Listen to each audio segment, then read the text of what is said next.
Hello, this is your host Todd Lewis, the Praise of Folly podcast. Today I'm again joined by Keith Preston. Today we're going to start the first part in a four-part series exploring Keith Preston's idea of pan-Anarchism. So why don't you explain, Keith, to people who may not be familiar, what is pan-Anarchism? Well, pan-Anarchism is something that some people seem to make into a more complicated idea than it needs to be. But all it really is just a umbrella term that I use to describe what might be called the anti-authoritarian paradigm. If you look at all the different branches of political theory and all the different political philosophies and ideologies, what you see is there are quite a few points of view that embrace the label of anarchist, and there's always some kind of hyphen or prefixes associated with this, but there's a lot of different kinds of people who identify as anarchists for different reasons, and they have their own particular idiosyncrasies in terms of why they call themselves an anarchist. And then parallel to that, you also have a much wider range of ideas that have a generally anti-authoritarian outlook, even if they don't really call themselves anarchist. And this is part of a trajectory that extends all the way back throughout history. There's an interesting book about this by Peter Marshall. It's called Demanding the Impossible, where Marshall outlines the whole history of anti-authoritarian philosophies and ideas going all the way back to very ancient times. It goes back to the Greeks and back to the ancient Chinese philosophers and all of that. But throughout history and throughout different cultures and throughout different philosophical systems and different religious traditions and all kinds of things, you find in various places this kind of tendency towards anti-authoritarian thinking. And then finally, in the 18th century, some of this starts to emerge in the form of classical liberalism. And then in the 19th century, finally, classical anarchism starts to develop. And then you actually have people who were calling themselves anarchists. But pan-anarchism is just, again, it's my term for the wider anti-authoritarian paradigm that includes the hyphenated and prefix based forms of anarchism, as well as the wider set of anti-authoritarian ideas that you see from all these different traditions. Okay, so it would be fair to say then that pan-anarchism would include all of, though not necessarily reducible to, the people mentioned in the Marshall book. Yeah. Okay. Well, maybe with some qualifications in some instances, perhaps, but yeah. In fact, if anything, I might go further than Marshall does, because he actually leaves out certain things that I would also want to include in the wider paradigm as well. For example, he doesn't go into some of the traditionalist forms of libertarian decentralism, like the Tolkien-esque Christian monarchists and stuff like that. And he also doesn't talk about, to my knowledge, things like gangs and fraternities, which I think you have done some podcasts before when you were like in 2012, 2013. Yeah. You also have forms of human organization that you might call situational anarchies or functional anarchies, even if they are not ideological anarchies. There's a libertarian writer named Pete Leeson who's written about that. He talks about pirates and all that kind of stuff. All right. Now, one thing that comes to mind is there would be certain ideologies, for obvious reasons, that are or would not be compatible with any sort of anarchist or anti-authoritarian perspective, such as Islamic fundamentalism, Nazism, communism. And I would imagine you have a list of people that just in principle really couldn't be a part of this group. Are there any others that come out besides those big three, maybe off the top of your head? Well, someone's compatibility with anarchism or anti-authoritarianism is not necessarily a matter of absolute categories. It's more of a trajectory or more of a continuum. The dichotomy between authoritarianism and anti-authoritarianism is not a straight. It's not something that has a clear dividing line. It's more of a continuum with different points along the way. There are certainly some philosophies that are not fully in the anti-authoritarian camp, but are closer to it than others. Now, as far as things that are clearly not in any way compatible with anarchism or anti-authoritarianism of any kind, some of the ones you mentioned, Islamic fundamentalism and proponents of some kind of theocratic state, that would include the throne and altar Catholic traditionalists, the Opus Dei and stuff like that as well. It would include certainly fascism, National Socialism, right-wing authoritarianism or totalitarianism. It would include authoritarian leftism, Marxism, Leninism being the obvious example. Then, of course, there are most mainstream political philosophies aren't quite that extreme, but you do have a centrist position that's somewhat in the libertarian camp and somewhat in the authoritarian camp, and that's essentially what our mainstream liberals and conservatives are. They're not totalitarians. They're not Chairman Mao or the Führer, but they're not libertarians or anarchists or anti-authoritarians either. Yeah.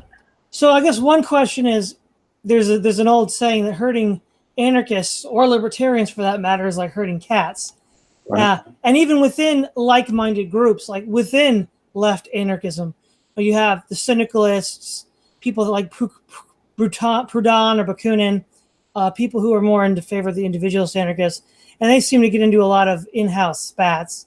And then we have the libertarians. You got the David Friedman sort of empiricist types versus the a priori Mises types. So even within like-minded libertarian / anarchist traditions, it's very difficult for them to work together. How would you envision a sort of pan-anarchist federation holding together and sort of navigating these fundamental differences? Well, it comes down to basic psychology and basic economics, in the sense that the incentives to be on the same side have to be higher than the incentives to be opposed to one another. And that, of course, comes down to context. I think that the only way that what I'm talking about could come into being is that you would have to have enough people from these different movements and tendencies and philosophies that saw a greater enemy beyond each other, which I think is an interesting and perplexing problem, because those of us that live in the first world, we always make these jokes about that's a first world problem, and a lot of the things that I see anarchists and libertarians and anti-authoritarians of different types arguing about do strike me as first world problems. I always think, well, in a real revolutionary situation or in a real society where there's severe oppression, you wouldn't be so worried about these kinds of things. So I think that it would have to be a situation where all of the different tendencies, or most of them, saw a greater need to ally themselves with each other than to fight with each other. And that means there would have to be some kind of common threat that they were facing, a civil war or severe state repression or something like that. Now, in terms of how that might come into being, I think at present, I tend to lean towards the idea that if anything would be an issue of that type in the future in the United States, it would be class oppression, because I think that the way the United States is evolving or devolving at present is we're moving more and more towards a society that on one hand is more, I guess you could say, integrated and diverse and more multicultural in many ways, and increasingly so over time. Therefore, there are societies around the world. Some of the more conservative sectors in the Western countries complain about, we're becoming too diverse. But there are societies in Asia that have 700 different languages that are spoken in one country. But we are becoming more, I don't know that we're going to be that diverse, but we're going to become increasingly diverse over time. But at the same time, in a way that involves extreme class polarization. We're developing in the United States in particular, to a lesser degree in Europe, but particularly in the United States, a class system that's more of a traditional class system, where you have the elite, the super elite at the top, the masses of poor and working people, and not a whole lot in the middle except professionals and some tech workers and bureaucrats and that kind of stuff. So I think that if anything would be a unifying force, it would probably be something pertaining to class on some level. Well, it's interesting you bring that up, because I think Ralph Nader a couple of years ago wrote a book about actually advocating such a right-left lower class alliance against the super rich. I wonder if you heard of that, or what utility that might have for your idea of pan-Anarchism. Yeah, I remember that book. I read it. In fact, I have a copy of it here somewhere, but I don't remember the name of it, though. But I did read it when it came out.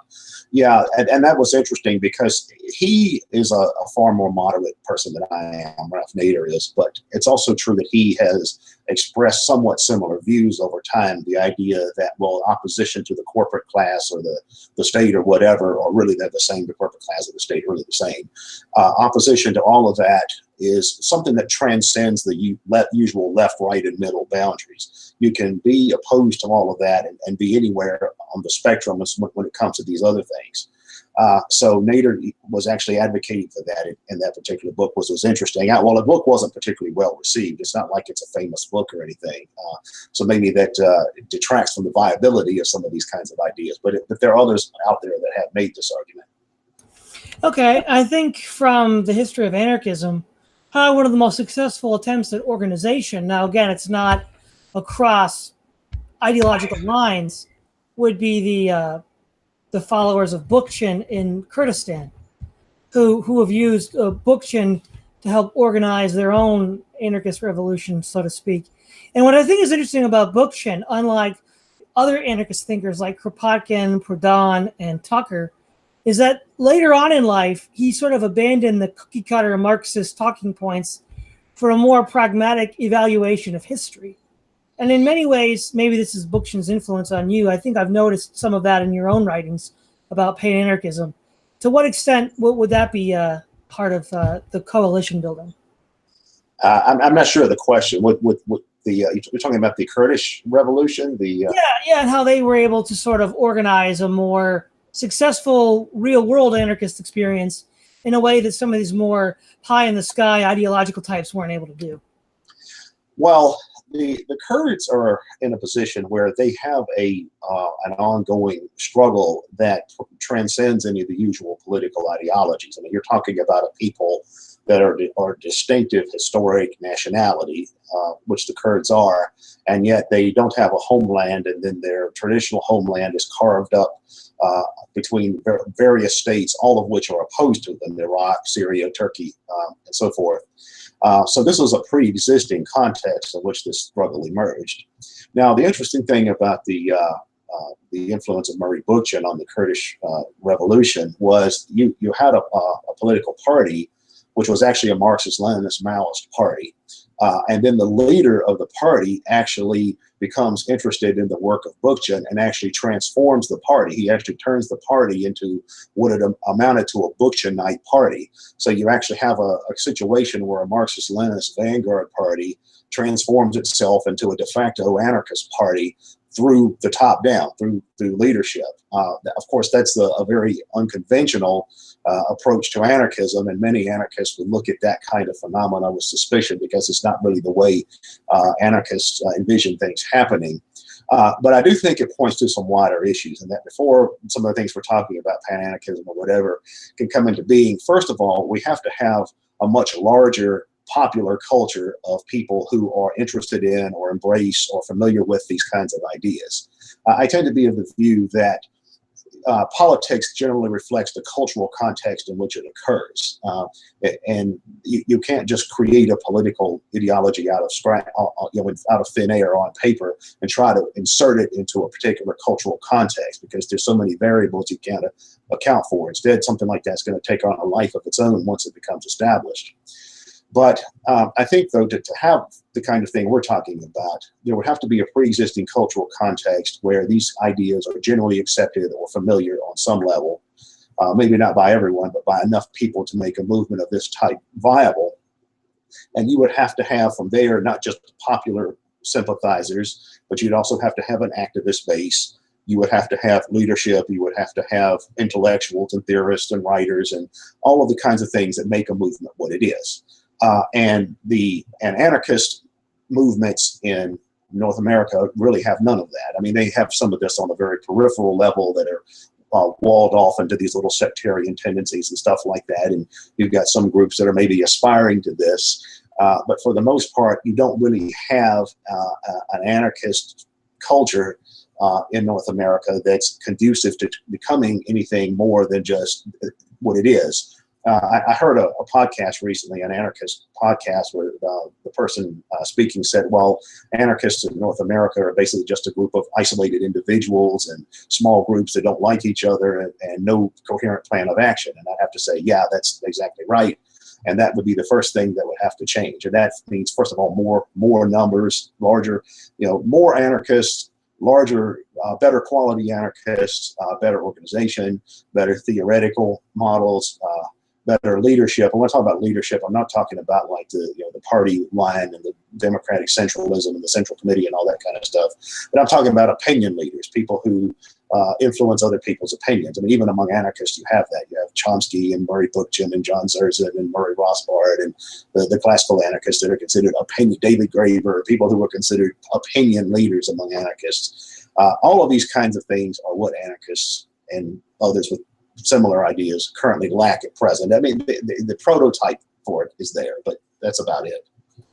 Well, I guess maybe the way to direct the conversation a little bit. Well, let's say that hypothetically, the new leaders of the left anarchist movement and the Mises right libertarian movement and the Christian anarchists and nationalist anarchist movements all agree that pan-anarchism is the way to go. So what would Keith Preston tell them then? So they're willing to get along to fight the greater evil. What would be the next step it's a big step, I know, but let's say we get there. What would be the next step in the pan-anarchist agenda to build an organization? I would probably be too speechless to say anything much, but I think actually that's what it would take. You would have to have opinion leaders in all of these different milieus who look at one another and say, you know, we have a greater enemy than each other. I mean, and to whether that would ever happen or not is a separate question, but I think that's more or less what it would take on some level. Now, once something like that happened, I think there would have to be a mutual identification of what the common priorities are going to be. Now, the priorities would probably already be there because that's probably the kind of thing that would make this kind of arrangement happen in the first place. But movements that become successful and actually influence society usually do so by picking out one or two major things that they can organize large numbers of people around. Most people are not ideological. I mean, most people are not going to be converts to some particular sectarian brand of anarchism or anything else, Marxism or far-right ideologies, any of these kinds of things. Most people just don't think in those kinds of abstractions on that level. But what you do see happening is you see people organizing around things that they do feel that they have some kind of stake in.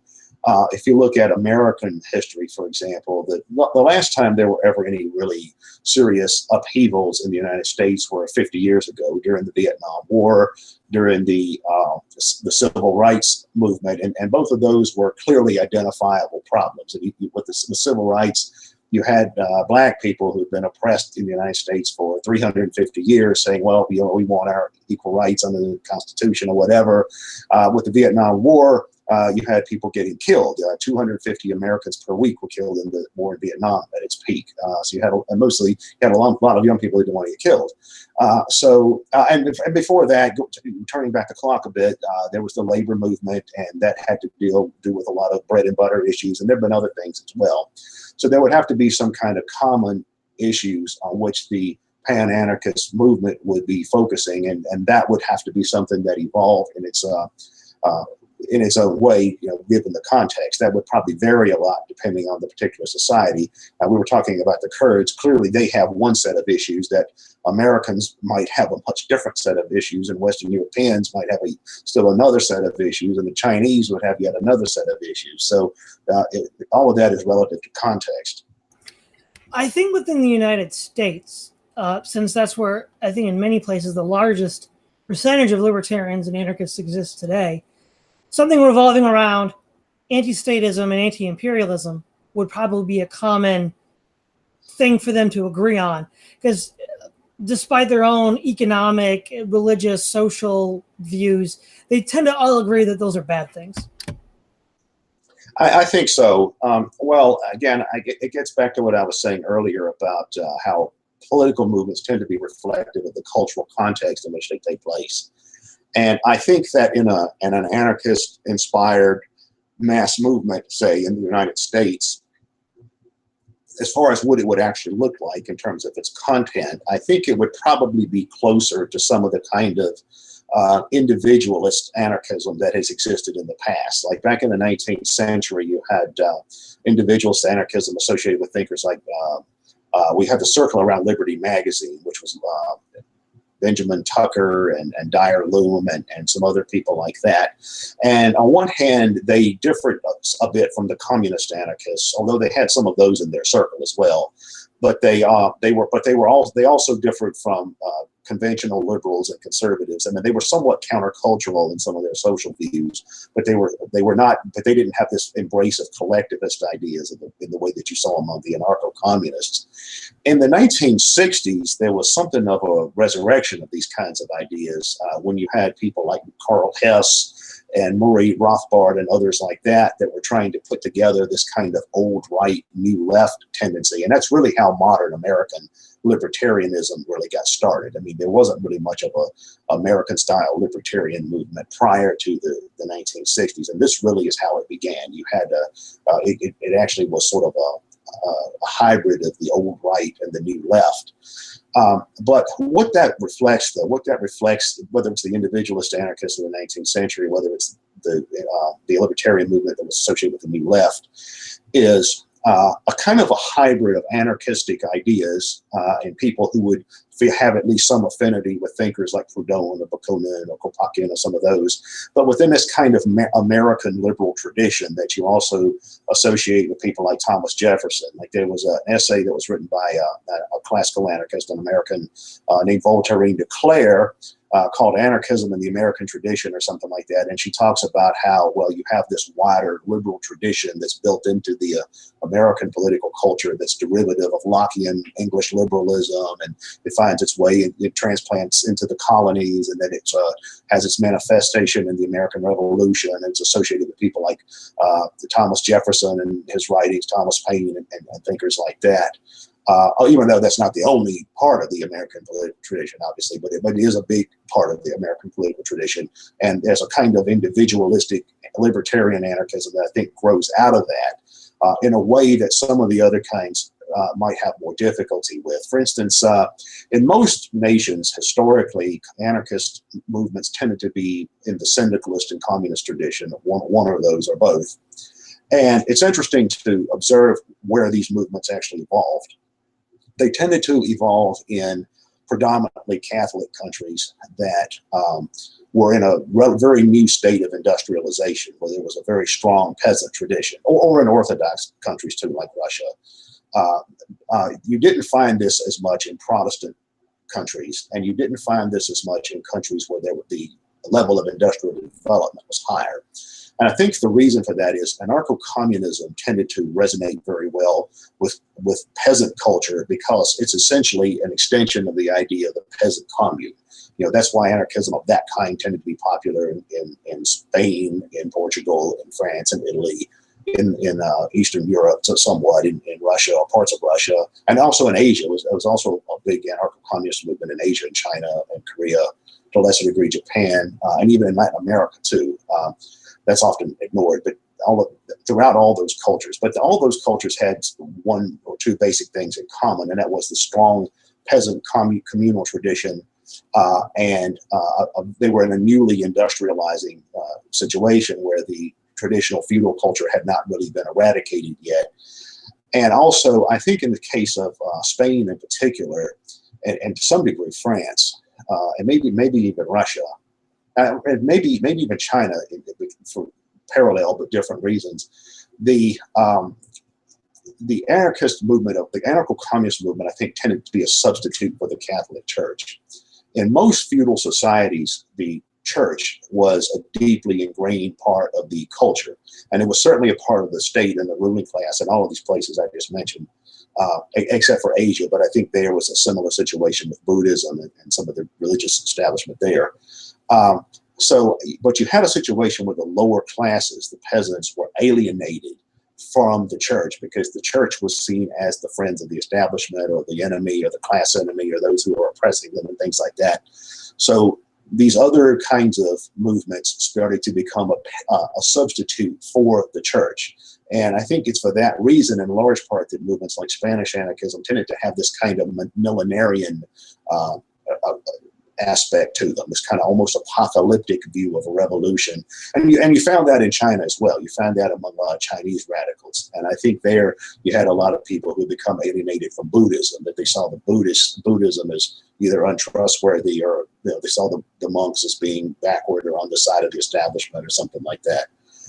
but the point being that there needs to be some kind of cultural foundation, and in these situations, it was a substitute culture for the traditional culture. All right.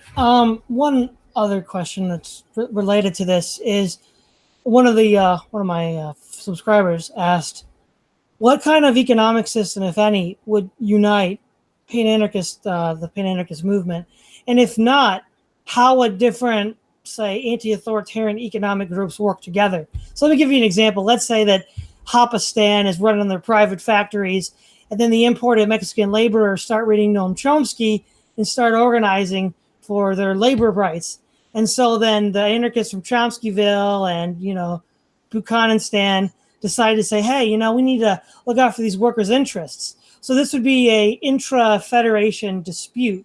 So if there isn't, well, first of all, if there is going to be a unified economic position, what would it be? And if there isn't going to be a unified economic position, how might a scenario like that might be resolved in-house? Well, that question can be answered on multiple different levels. In terms of what might be a unifying economic paradigm for pan-anarchists, I think that the issue there, and this is something that needs a great deal of development. I've tried to do a little bit of work in this area, and there are others that have done some work like this too. But there needs to be an effort to break the dichotomy that currently exists between what's called big business versus big capital. Like the mainstream economic discourse or mainstream discourse on economic issues postulates this idea that on one hand you have big government, and then you have big business, and your choice is you can either have the big government that steps in and regulates industries and occupations and all that, ostensibly in the name of the public interest and to protect the environment and workers' rights. All right, but you have to have a big government to do that. Or you can just say, no, we don't like government, so we're just going to let big capital do its own thing. And, well, if workers don't like their job, they can just go somewhere else or whatever. But the problem with that is that I think the whole debate there is based on a false set of assumptions. Big capital and big government are mutually reinforcing of one another. One works to reinforce the other. And so in order to attack one, you have to attack the other. And I think that's one thing that most leftists and rightists alike don't really get. In fact, the only two major political factions that seem to understand this issue, ironically, are anarchists and fascists. A lot of anarchists understand that there's a relationship between state and capital that creates a ruling class. Now, their level of the depth of their analysis may vary and so forth, but they do understand that there is some kind of relationship between the two. And then fascists understand this as well. Now, they go in the polar opposite direction. They want to have a strong nationalist state that subordinates the interest of capital to the state. But in order to have a common anarchistic paradigm, you would have to first break up this dichotomy. That's a false dichotomy. You would have to change the terms of the debate. And I think once you change the terms of the debate, then it's easier to find where there are common ground. I think the real issue there is to look at the question of how does the state's interference in society have the effect of centralizing control over wealth and resources. That's really the big question. How does the power of the state, how is that used to centralize control over wealth and resources? Now, a lot of the right libertarian types will denounce crony capitalism endlessly. If you tell them, oh, you're just an apologist for capitalism, they'll say, oh, no, we're against crony capitalism as much as anybody. We're for the idealized, stateless kind of capitalism. But they always, to a person almost, proceed as if the current system is some kind of, stateless economy for the most part, except it's only been corrupted on the margins by crony capitalism, by, politically connected corporations seeking what they call rent seeking in economics, but seeking political advantages. I would say that's not true at all. In fact, one of the best descriptions of how an economy like the American economy works that I have seen recently from any contemporary person is Noam Chomsky has a video where he actually talks about how the American economy is essentially a command economy. You have a command economy that's coordinated through the military industrial complex and through the state, and by extension through the financial institutions and banking establishment and all of that. So that's the actual system that we have. I mean, yeah, there are markets. We have markets in the economy for, we have businesses that make profits all over the place. Very entrepreneurial society in that sense. But it's still subordinated to this wider command economy, which creates all sorts of variations, distortions in terms of the concentration of wealth and resources. And you can look at this at every level. I used to be involved in municipal political activism, just at the city level. And one thing that I really became aware of during that time was how much of the policies that are enacted just by local governments, just by cities and counties, have the effect of centralizing control over wealth and resources. Even at that level, it's about creating a ruling class that has a monopoly over all sorts of resources to the exclusion or detriment of everyone else. So recognizing this, I think, is the first step in the door for anarchists of different types to have a more friendly relationship with each other. I think the more libertarian, market-oriented, individualistic-oriented anarchists need to understand the degree to which the present system is the product of the state, and the socialist, communist, syndicalist, whatever anarchists need to have a better understanding of the degree to which the so-called capitalist system is itself driven by the state. Right. Yeah, that would be an important consideration for both sides. But within the federation, when you're going to have, of course, they're not going to, as you pointed out earlier, you can't really expect somebody to just totally change all their thinking to a new way of thinking. It's likely they're going to agree on a few core issues and work together for those core issues. But for example, if there's a dispute between, say, maybe a left anarchist and a nationalist anarchist, or a Christian anarchist and a right libertarian anarchist, what sort of body would then help adjudicate between those two groups? Because if one judges the other, then there's going to be the cry, of course, well, that's biased. So how would sort of an Pan-Anarchist federation, those sort of intra-group disputes, be dealt with in a way that would make both sides more or less happy? Well, are you talking about this in the context of an organization, like a political organization, or within the context of the wider society? Well, more like in a political organization. So they're organizing. So yeah, let me back it up. I had mentioned, let's say that these different groups realize that pan-anarchism is the best way to achieve what they want, and so they work together for that purpose. Having already got that sort of consciousness set up and willing to work together against, U.S. domestic oppression at home and imperialism abroad, they then have, naturally enough, they're going to have intra-disputes within the organization. Well, there's all kinds of ways in which that can be handled, and I don't know that there's one right answer to that.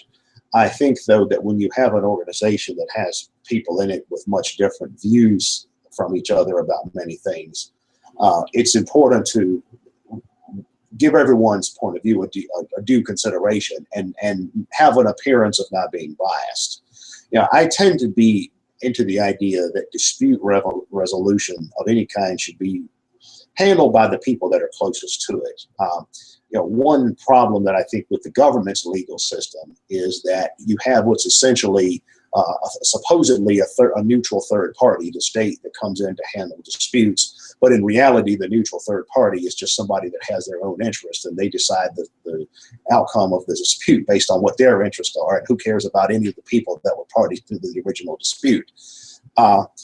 The anarcho-capitalist types, like David Friedman, you mentioned David Friedman, have some interesting ideas on polycentrism, and there's a lengthy tradition of polycentrism in a lot of different cultures. Now, a lot of this has to deals with the issue of law and legal institutions, but within just an organization, it's not a political institution, but it's just an activist group or something like that, or a federation or whatever.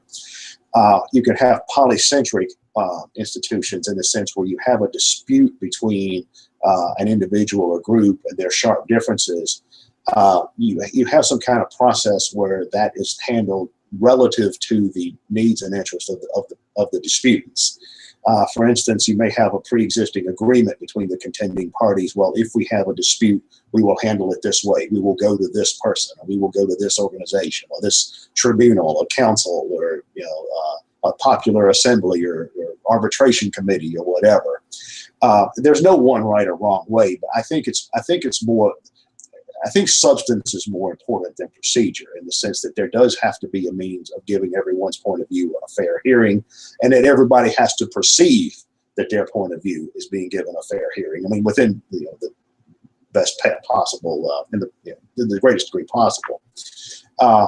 But I tend to think that polycentrism really is the way to go there, because the set of disputes you have between one set of disputants might be of a totally different substance than something else, and it may not even be relevant to what other people are interested in. So the idea that you're going to have some kind of central committee, that if there's an argument, you go before the central committee and they meet it out accordingly, I favor a more decentralized approach to dispute resolution than this. I hope that answered your question. Okay, yeah, I think maybe to make a more broader clarification, once the consciousness is there amongst anti-authoritarians, in your mind, to work together for this common goal, what kind of organization do you see developing that would be the umbrella organization for all these anti-authoritarian movements to resist the state? And how do you think that organization would look and develop and function to help sort of undermine the state itself? Well, again, there's a number of different ways to approach that. One model that a lot of anarchists like to draw on is the revolutionary anarchist tendencies that existed in Spain, in pre-Civil War Spain. There you had a situation where you had an organization of anarchist militants called the FI, which is a Spanish acronym for the Iberian Anarchist Federation. It's talking about the Iberian Peninsula, Spain and Portugal. And this was sort of a group of core militants or activists, or leaders, in quotes, that in turn tended to be the leadership of a much larger group, which is the CNT, which was a workers' federation. Again, these were anarcho-communists and anarcho-syndicalists, and they were functioning within a context of essentially a feudal society, which was in a very early industrial stage. So you had this group of anarchist militants leading this much larger workers' federation, and many of these workers belonged to this not because they were anarchists, but because it was just the nearest union or whatever. It was during the time of the historic labor movement. And then when the Civil War came, they actually managed to put together this much larger federation of what they called the anti-fascist militias, which included other people from the political left and other pro-republic sectors that were opposed to the military coup that happened in 1936. So that might be one way. You have, not replicating exactly those circumstances or methods, but you might have one group that's an organization for anarchist activists or militant anarchists, which could possibly include all different kinds of anarchists. But then you might have the anarchists that are in turn embedded in much larger groups and are sort of an activist core or opinion leaders or something like that, including groups that are more mainstream and therefore have larger numbers and things of that type. That might be one way. And then the function of the leadership, the activist leadership, is to continually try to steer these kinds of groups in a more radical direction or towards each other and things like that. But I don't know that there's any one set of circumstances in which one approach would apply. It would all depend on what it is you're trying to do. Another example is the anti-Vietnam War movement from the 1960s. You had an umbrella group called it was called the Mobilization Committee, but I can't remember its formal name. It's something like 5 words, 6 words, or something like that. National Mobilization Committee to End the War in Vietnam, I think it was called. But this was an umbrella of something like 150 groups. But you had a core activist groups base of people who were serious anti-war people, many of whom were lifelong pacifists, activists, and people like that, or some of them were Quakers, and then some were hard left socialists and communists and all of that. But their commonality was opposition to the war in Vietnam, and they were able to build a mass movement of millions of people, including people who had no interest in their specific politics, but towards the specific goal of opposing the war in Vietnam. Okay. Once you have a sort of umbrella organization, how would you envision it proceeding? Would it hoist the black flag of anarchism right away? Or would it work within the state through electoral politics and whatnot to sort of subvert the Death Star from within, as libertarians often use that analogy? Well, there's two questions there. The one is what should happen, and one is what would happen. I think in the idealized version of this, what would be the approach, and what would probably actually happen. I think that there should be anarchist organizations that do hoist the black flag, that they don't make any pretenses to the contrary about what they are. They say, no, we're here for anarchism. However, the reason to have these other kinds of popular organizations is that these are means of addressing actual issues on which lots of different people can agree, including people that aren't interested in anarchism per se, but which can have the effect of advancing anarchism as an idea indirectly. So you would have some of both. In other words, you'd have some that say, we're black flaggers, or well, you've got so many anarchist flags. I mean, there's about as many anarchist flags as there are flags in different countries. But you would have tendencies that did embrace that kind of identity. But they might also function within much larger groups that weren't necessarily oriented towards that. They were oriented towards something that's more immediate, or more direct, or more specific to a particular issue or topic, and which therefore a wider number of people would be more immediately attracted to. Now, when it comes to working within the state and electoral politics, among anarchists, there's actually sharp differences of opinion on that. There are some anarchists, for example, who say that no, under no circumstances should anarchists ever participate in political parties. There are some anarchists who do not believe in voting and who abstain from voting. And then there are others that may vote, but they don't go so far as to actually participate in an actual party and things like that. I know anarchists who have widely divergent views on that. I don't personally vote, and the reason for it is not because I'm theoretically opposed to it as a matter of principle, like it's a corrupt action or something. I just don't see any value in it, at least not in the within the context of the current American political system. I think the whole Democrat versus Republican thing is just like a professional wrestling match, and its participation in that is silly. But there could theoretically be contexts where it does have more meaning. We're participating in an election, or where voting, say, has some value. If in the 1932 election, yes, in Germany, I would have voted for the SPD against the NSDAP. Yeah. And in the 1936 election in Spain, I would have voted for the Republic against the opposition. And there may be other circumstances in which that might be warranted as well. Now, a bigger question is actual participation by anarchists in political parties.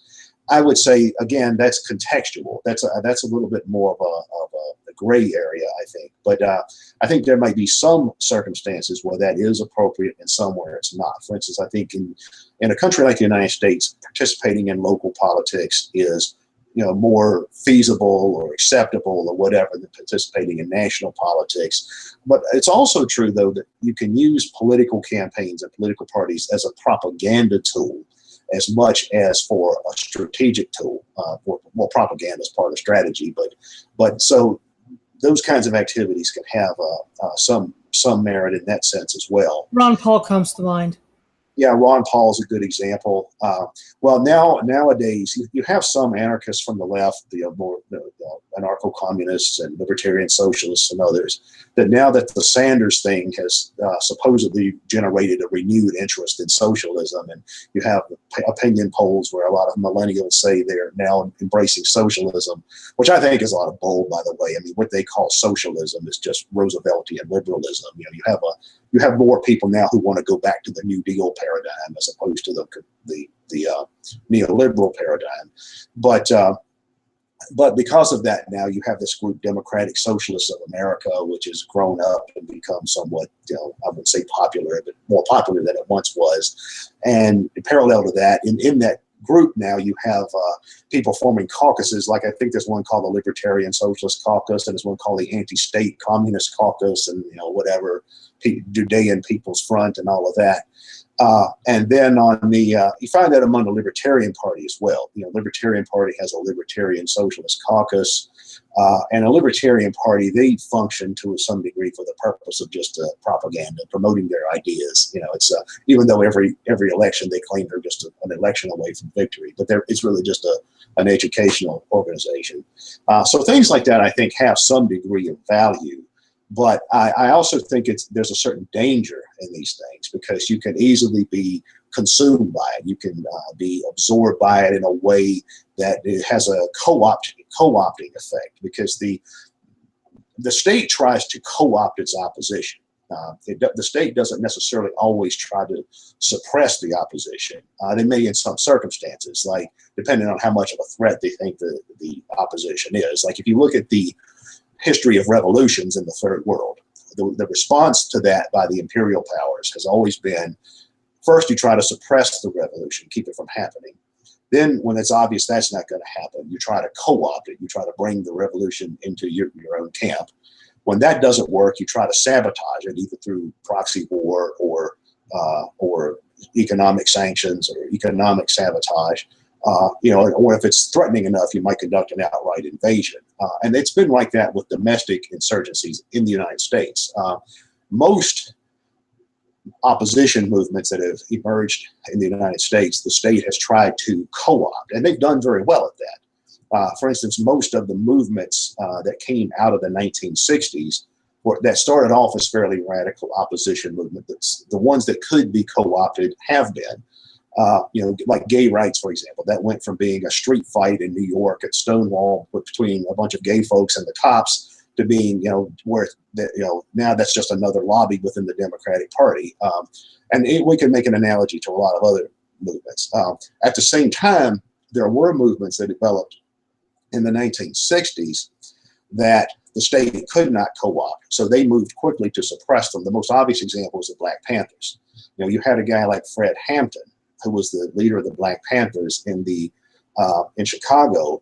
He put together this federation. He called it a Rainbow Coalition. That term was not original to Jesse Jackson. It was Fred Hampton that came up with this. But he had a tendency within this. There was the Black Panthers, which was an African American group, and then there was the Young Lords, which was a Puerto Rican group, and the Brown Berets, which was a Hispanic group, and the Red Guards, which was a Chinese American group, and the White Panthers, which was like a hippie countercultural group.